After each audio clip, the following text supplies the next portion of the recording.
Welcome to the Genealogy Professional Podcast, the resource for transitional and experienced genealogists who want to create a successful business.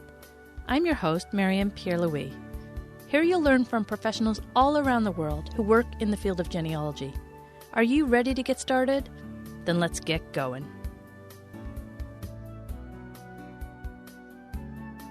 This podcast is sponsored in part by the Association of Professional Genealogists. You can find out more about them at www.apgen.org.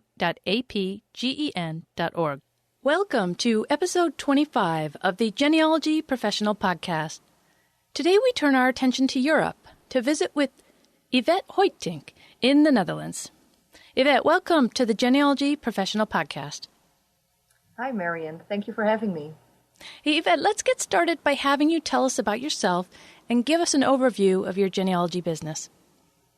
I'm a professional genealogist from the Netherlands, and I help people all over the world find their ancestors from the Netherlands. Can you tell us a little bit more? Where are you based in the Netherlands, and what kind of clients do you have? I work from Alphen aan de Rijn, which is located near Amsterdam, The Hague, Rotterdam, and, well, pretty much everywhere because we have a very small country. I work for clients who are descendants of Dutch immigrants mostly, so people in the US or South Africa or Australia who are descendants of people who moved there in the 17th century or 19th century or after World War II. So what I do for them is I do research in Dutch archives. I do heritage tourism. I'll do research for them in Netherlands archives, or I'll prepare for their trip to come here, and I'll try to find out where their ancestors lived and worshipped and create a custom itinerary or even be their tour guide. It's great fun to do that.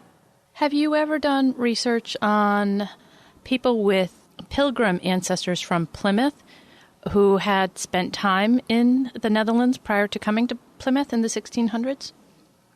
Well, there are the Pilgrim archives in Leiden. I've worked on families who were in Leiden and other branches who were pilgrim, who went to the Americas as pilgrims, but not on the people who were on the Mayflower, unfortunately. But I've done some research on Leiden families who also had a family who moved to the U.S., yes.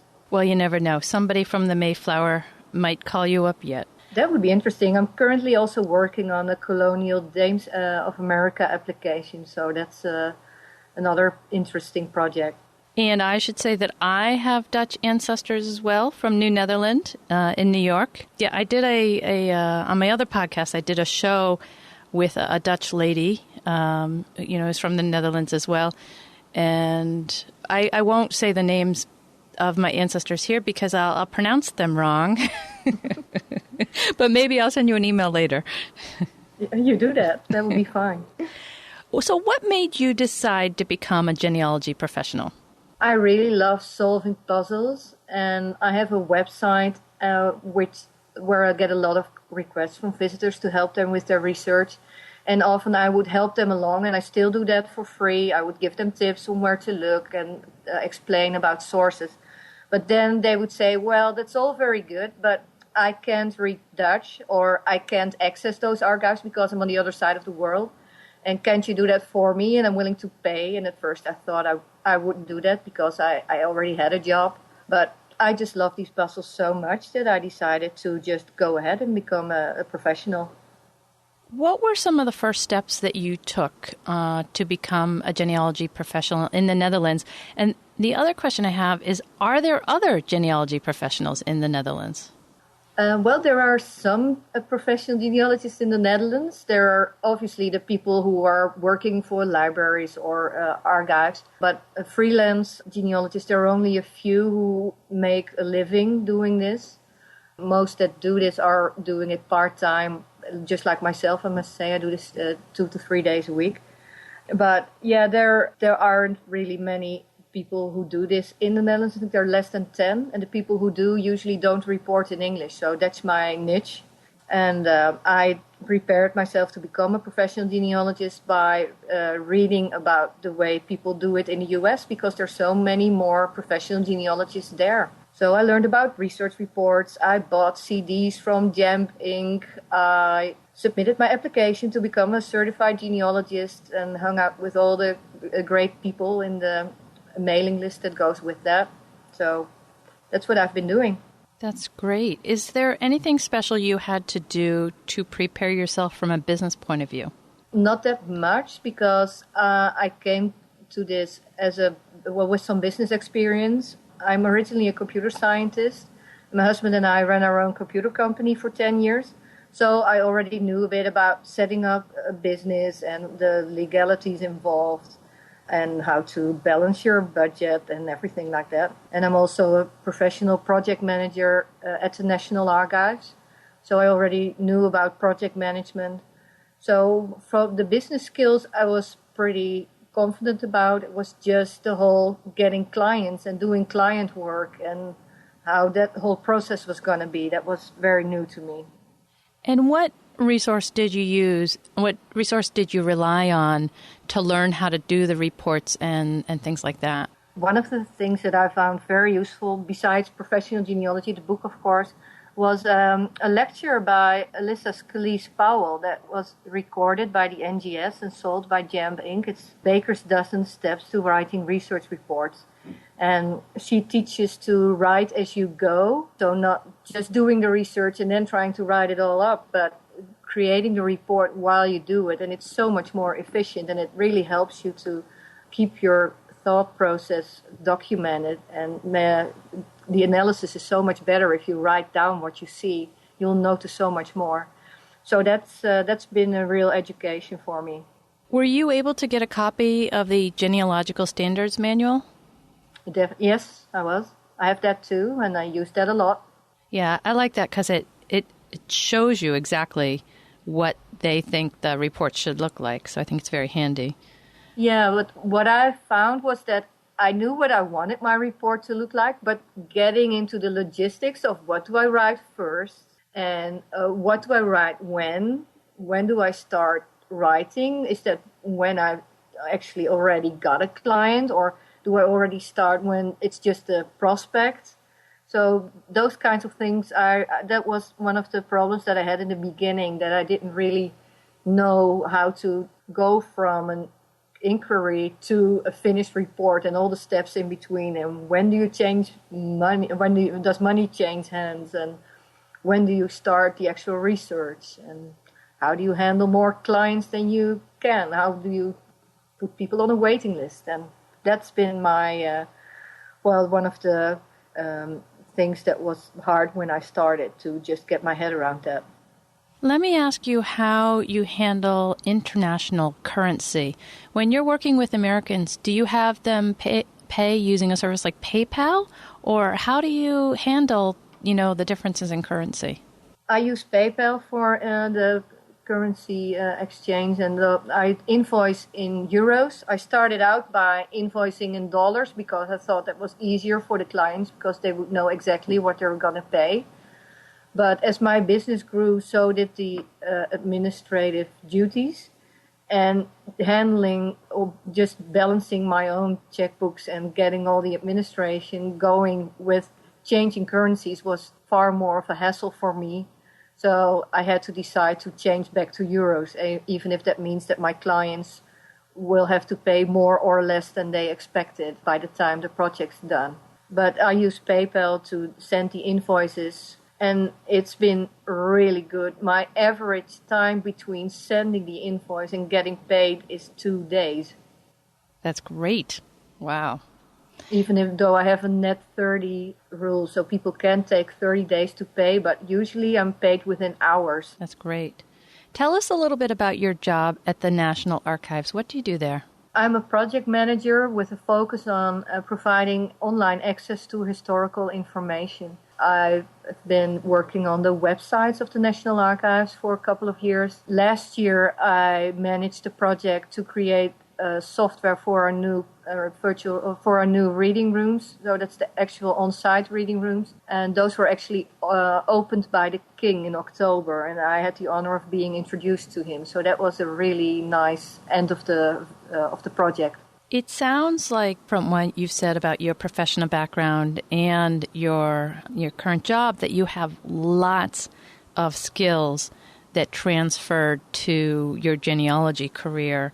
Was there any skills that you lacked when you started your business, and how did you work around that? Well, the main skills that I lacked were what I already said was the difference between working for yourself and working for a client, understanding how that process goes, just knowing how to write research reports. So I did a few research reports for myself, so that's a tip that I can recommend for anybody that's thinking about becoming a professional. If you don't already take clients, treat yourself as your first client and create research plans for yourself. Start writing reports or do it for friends or customers or people you know. Great advice. What was the hardest part of starting a genealogy business? One of the things is I got so excited with all these interesting projects that were coming my way that I took on more work than I could handle, especially with all the other things that were going on in my work and in my personal life. So at one point, I realized that I had committed to more research than I could handle, which of course is a luxury problem, but you don't want to get a reputation of being somebody that doesn't deliver. So I ended up taking days off from my regular job to spend more time on my genealogy job and to get rid of the backlog to deliver what I promised. And then I started pacing myself a bit more, building in some slack, and that's been working out very well. I have a waiting list now that I just, if people have a larger research project, I talk to them and I say, well, I have a waiting list. Would you mind if I put you on the waiting list? And about a month before I can schedule your research, I'll contact you again and ask if you're still interested. And at that point, we'll discuss the specific details and get going. That sounds really good, and I imagine people are taking you up on that offer for the wait list. Yes, and some people, by the time I get around to them, they won't be interested anymore, or they'll have already found another way. And, well, that's good for them. I still have plenty of work, but it's a way for me to keep my quality up and make sure that I get to give each client the attention that their project needs. Tell us about that moment in your business when everything started to come together and you began to feel really confident about where you were heading. Well, that happened when I was reading a blog, DNA Explained, by Roberta Estes, and she wrote about how tough it was to find Dutch ancestors because people in the Netherlands, she wrote, did not have surnames before 1811. So 1811 was as far back as you could go in the Netherlands. So I wrote to her that said, well, actually, there are lots of other options, and there are whole areas in the Netherlands where people have had last names since the Middle Ages. So she wrote about her brick walls, and I just sent her some links to the online marriage records of her brick wall or former brick wall ancestors that had the names of their parents. And I said, well, if you need help, here's my contact information. And she took me up on that offer. She became a client. And then she started blogging about me. So lots of people read her blog and then contacted me from that. And that's what I really felt like I was getting some exposure. People were really enthusiastic. Roberta is a great client to work with. She writes on her blog, and she's very enthusiastic if you send stuff. And I found out that one of her ancestors owned 20 houses, and I was able to map them all and find the current locations, and even made a video presentation for her about one of the houses that I found. So that was just so nice to have a project that not only was the most fun I've ever had to work on a project, but also to have a client who not only enjoys your results, but also shares them with others and exposes you to potentially new clients. I just want to take a moment and point out to our audience that I want you to really listen to what Yvette just said. Did you hear that? She made a comment on a blog by sharing her expertise in the appropriate way. And that led not only to a new client, but a great experience and a friendship probably, right? And even more amazingly, Roberta is a DNA genealogy professional. So she teaches about DNA and she consults about using DNA for genealogy. And you never know, you'll never guess who turned up when I took my first DNA test as one of my cousins. Oh, that is so cool. Yes, so Roberta is now one of my distant cousins. I haven't found our common ancestor yet, but she'll be coming to the Netherlands later this year, and I'm helping her prepare for her trip. That is great. I love that story. I love it. Yeah, that was a very spontaneous thing in this case, that I just thought I'd help her and posted it on her blog. But since that worked out so well, I must admit that I now use it as a marketing tool. I'll go onto Google search and I'll search blogs specifically for people who are blogging about Dutch ancestors, and I'll comment on their website with an on-topic comment, and it always has a link back to your site, and that's just another way to gain exposure for my services. Now, the final piece to that is, did you write a blog post on your blog about the experience? No, I actually haven't. I've been very careful about what I write about clients.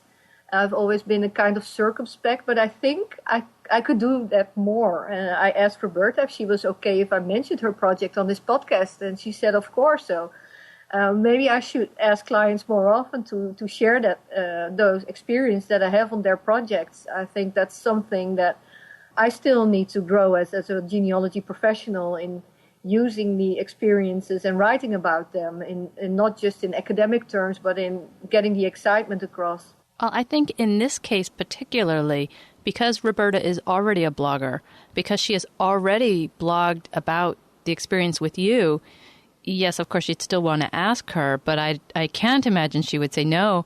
And that would be, you don't have to do it every time with every client, but that would be such a great thing because it demonstrates so many things, you know. It demonstrates how you're interacting with American clients, and, you know, there's just so many, it's a good story and people want to hear it. It's great. Thank you. Thanks for the tip. I'll talk about it to Roberta. That's a great idea.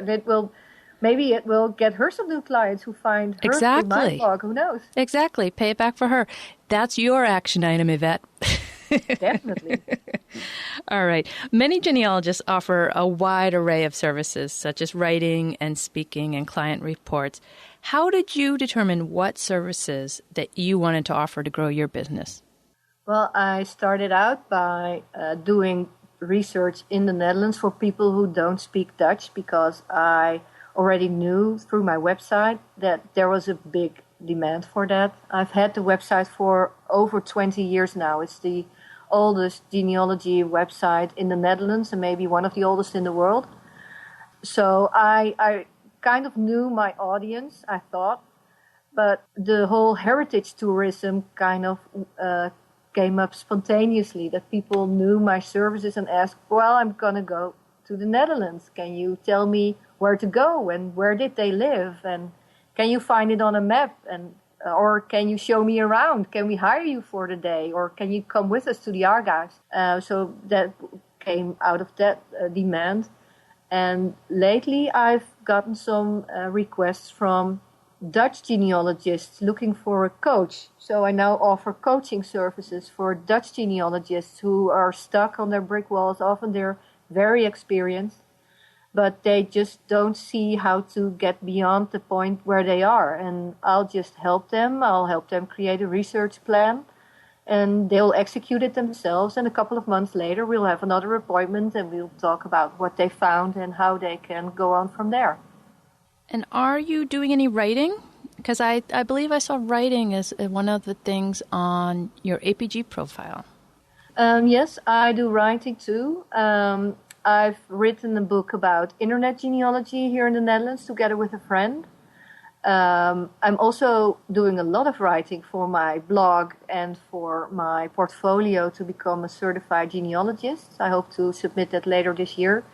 But I also write for clients. I've just been hired by a woman whose ancestry is from my father's hometown, where I'm doing a one-place study. So I already had all of her ancestors' information. I'd already done all of the research, but she's now hired me to write it up in prose to share with her family. Wow. So you have done a one-place study, and you had all of the people already researched from that location. Yes, my Wow. father came from a very small village, and from that area, over 6,000 people emigrated between 1840 to 1920, and they all went to the U.S., mostly Wisconsin, New York, Michigan, Iowa, and I have been searching for those 6,000 people for over 20 years, and I've located 4,000 of them so far in U.S. records. That's amazing.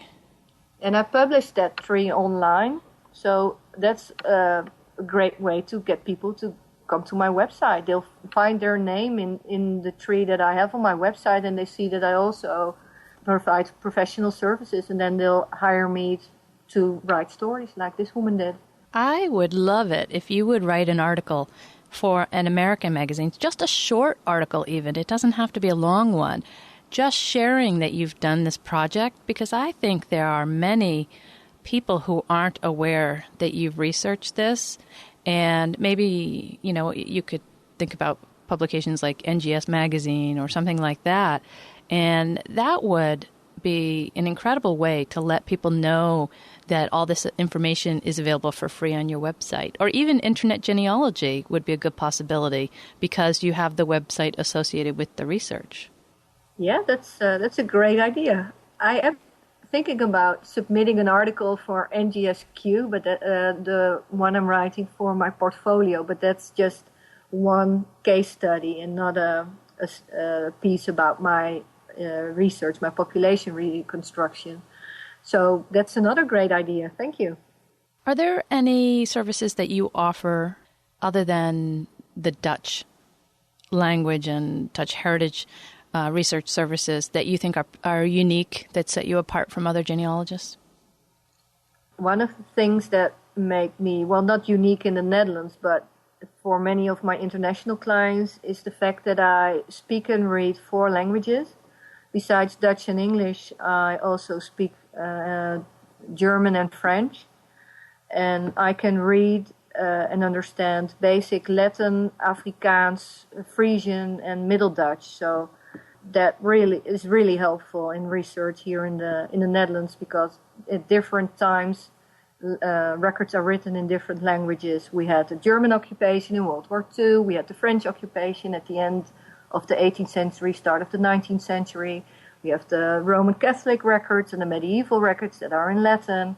We have a lot of people moving to South Africa. So Frisian is our minority language in the north. So it's really helpful to know all these languages and to not have to hire someone else just to read a couple of records that you need for your research. Yvette, how do you balance your time between paid work and volunteering? That was one of the things that I worried about before I started as a professional genealogist. I thought, well, I'm having all this fun helping people, and I don't want to become a person that feels the need to charge for everything. So I decided that I was still going to give free advice, but I was going to be a little bit careful of not overextending myself. So I tried to do my volunteer work on things that don't come with deadlines.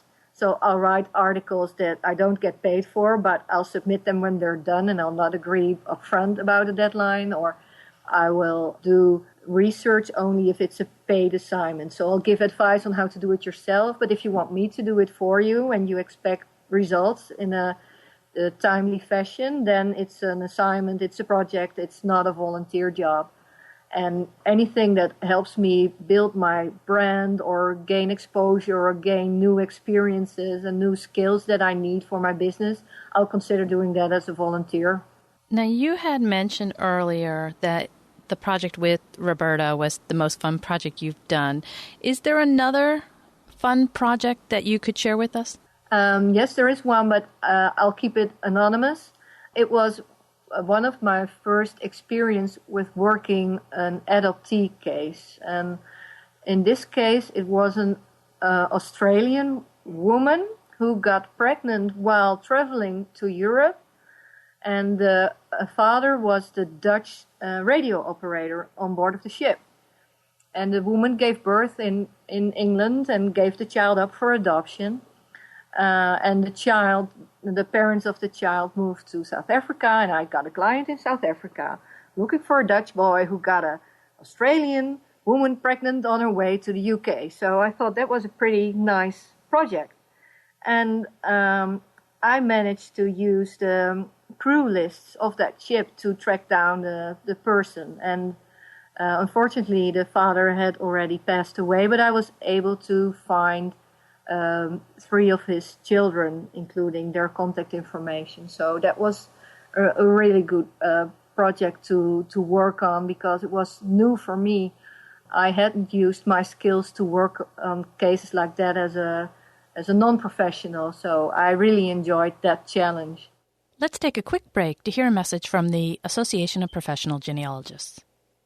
My name is Harold Henderson. I've been an APG member since 2007, and I serve on its board. You don't have to already be a professional to join APG. It's a great place to go when you are beginning to take genealogy more seriously and want to find others who do. There are plenty of chances to learn and ways to volunteer. My favorite is the members-only mailing list for sharing information and asking for help. Learn more about APG at www.apgen.org. Okay, Yvette, we are about to enter the lightning round. I am going to hit you with a bunch of rapid questions, and you are going to give me brilliant answers that are going to help all the genealogists listening out there. Are you ready? Yes. Okay. What is the one thing you were most afraid of in starting your business? I was afraid that working on my own trees wouldn't be fun anymore, that it would feel like work, but the opposite was true. That's the first time I've ever heard anybody say that. Okay. That's really interesting, but I'm glad that wasn't true. No, well, it's more like my skills grew so much that I keep wanting to work on all my brick walls that I now had the skills to solve. Great, great. What is the best advice you've ever received? Write as you go and only handle it once, by Scalise Powell. What is the one specific action listeners can take in the next 24 hours to help them transition into a genealogy career? Treat yourself like your first client and create research plans, create research reports, and just pretend. Do you have a productivity tool or an app like Dropbox that you love and can share with the audience? I love Trello. It's a tool that comes with a online version, a web-based version, and it also has an app for my Android telephone. And it handles my to-do list. So you can create your own buckets. So I have a to-do, doing, waiting for client, done. And I'll just put all my tasks in there and keep organized that way. That sounds great. And the link to Trello will be in the show notes for this podcast so people can find it there. What is your preferred social media channel? The Facebook. I have my own page, Dutch Genealogy Services, but I'm also very active in the Dutch Genealogy Facebook group. And I would like to commend you for having links to social media on the front of your webpage. Most genealogists do not have that. They have a contact form where people can contact them via the website, but they do not actively display their social media links, and you do a great job of that front and center on the front page. Thank you. Well, that's one of the benefits of being a web professional in your first career. Well, of course, that is a benefit, yes. If you can recommend one book for our listeners, what would it be? Well, I'm not going to recommend professional genealogy because I think everybody recommends professional genealogy, and I would too. So I'm going to pick another book, and it's Dutch Roots by Rob van Drie, which was published by the Centraal Bureau for Genealogy, but it's also available on Kindle via Amazon. And that's a book that gives you just an overview of the sources that are there and some great websites where you can find sources for Dutch genealogy. Okay, and just to double check, it is in English, that book? That is in English. Yeah, the title is actually Dutch Roots. Okay. All right, Yvette, I have a hypothetical scenario for you. I'm not going to have you move across the country because the Netherlands is too small. So we're going to move you across the world to the United States, to Texas. You don't know anyone there. You're not familiar with the research or the record groups in that new location. What are you going to do in the first month to hit the ground running and start a new genealogy business? Well, actually, I would just get an internet connection because I could make a living using Dutch resources that are available online. And that should give me time to get to learn the local society, the local repositories, the local people, and start growing a new business. But give me an internet connection and I'll be okay. That sounds good.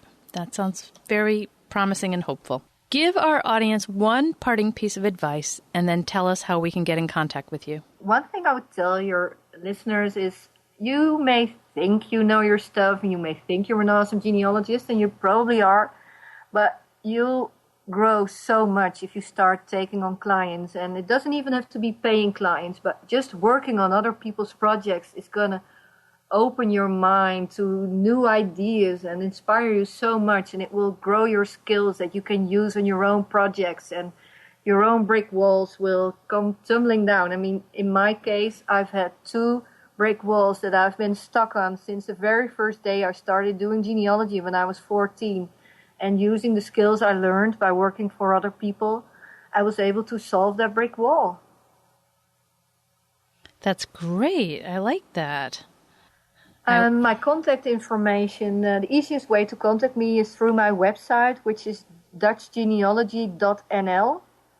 And you can email me at info@dutchgenealogy.nl. Yvette Hoitink, thank you so much for coming on the Genealogy Professional Podcast today. You're welcome. It's been a pleasure. Today's interview with Yvette was our very first interview with a non-native English-speaking genealogist. And I think that it just goes to show how it's not as scary as we might think contacting a genealogist in another country. Even though Yvette speaks English, we might feel a little apprehensive contacting somebody in another country because we're just not sure. It's the unknown. But hearing her talk today on the Genealogy Professional Podcast and hearing her passion for genealogy and what she has to say sounds so similar to that of genealogists in the U.S. and in Australia, in Canada. So I think it was a real treat for us to kind of bridge that language barrier for the first time. And now think that you have a contact in the Netherlands if you need to contact somebody for Dutch genealogy. And you don't need to hesitate about contacting Yvette at all because you've listened to her speak for the last half hour. Not only did we cross that barrier of the pond, but we heard some great stuff from Yvette. We learned about how she handles international currency. We learned about her job at the National Archives. And we also learned about her one-place study where she researched all the people from the village where her father came from and how 6,000 of those people migrated to the United States. Really interesting project. We know that she speaks 4 languages and reads in 3 others and how that helps her in her research. And we also learned about a really neat interaction between herself and genealogist Roberta Estes and how they helped each other. And that was just really neat to hear about. You know that each week we tackle an action item just to keep us fresh, keep us moving forward in our career. And if you haven't started a business yet, gives you more ideas of what you should be working towards. And what I would like you to do this week, thinking about that one-place study that Yvette did. It's so cool that she researched all that and then she made all those names and all that information available on her website. And that acts as a draw to bring people to her website. And then they also learned that she is available for hire to do Dutch genealogy research. So what I would like you to do this week is to think about, is there information that you can put on your website that will act as a draw? It could be research such as Yvette has. It could be a how-to. Maybe there's an area that you specialize in. either ethnic genealogy or a geographic location. What could you add to your website that would add value for the people who come to your website, and at the same time, after they've arrived at your website, it would let them know that you're a genealogy professional and that you're available for hire. So think about that. That's your task this week. If you want to take the next step and actually put it on your website, that would be great. But at least this week, I want you to identify what could you add to your website that would attract potential clients and that would be sort of a giveaway, something that you would share freely and to demonstrate your knowledge, that being the other key thing. It has to demonstrate your knowledge and your expertise. Before I end today, I want to take a moment and give a shout out to a couple people who have stopped by the iTunes store and left some reviews for the Genealogy Professional Podcast. And the first one goes out to Kimberly Nagy. And she writes, Marian, I thoroughly enjoy listening to this podcast as well as Fieldstone Common. That's my other show. As an aspiring professional and someone who is in the midst of the ProGem program, I am able to get a lot of good information, advice, and ideas by listening. Keep up the good work. Well, thank you, Kimberly. I really appreciate you stopping by and letting me know that you're getting something out of this. This is what it's all about, and I really, really appreciate you stopping by. The second one is by username Sunshine67, and she writes, I have been listening to this podcast from the beginning, and it has been an immense inspiration for me since I just started my genealogy business a little over a year ago. Hearing other professionals discuss their challenges and how they overcame them has been helpful to me in assessing my business and developing my niche. This podcast is a wonderful resource for all professional genealogists, no matter what their level. Thank you. Well, thank you, Sunshine.